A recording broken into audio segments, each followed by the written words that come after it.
Magandang gabi mga idik. At ito, babayaran na ito.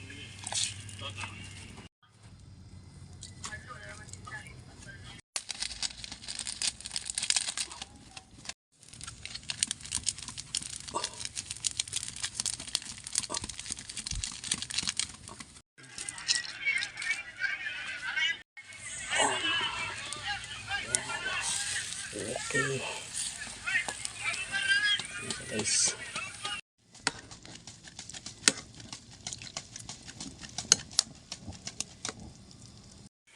Ito ng ating linarang na tilapia.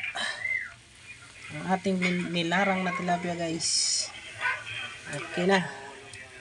Po nitong Martes, lumabas sa pinagtatrabahuhang bahay sa isang subdivision sa barangay Bagong Bayan, Quezon City. Ito nilarang, guys.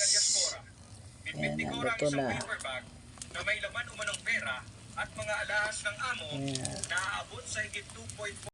Sana aksidente na ang bata. Hindi naman natin po pwedeng Wala po. Ay, luto na to. Kain na tayo. Nilarang na tilapia. Ayan na, guys. Tilapia. Nilarang. Tingin mo sa akin.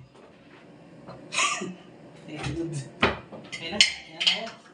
Ngapon, luto ng nilarang. Nilarang, guys. Oh, sabaw pa lang. Ulam na. Sinigang yan, no? Sinigang. Pero, Bisaya version. Ito yung sinigang version ng Bisaya. Mel. Yung ulo. Wow. Pero malimit sinisigang nito. Malalaking isda talaga.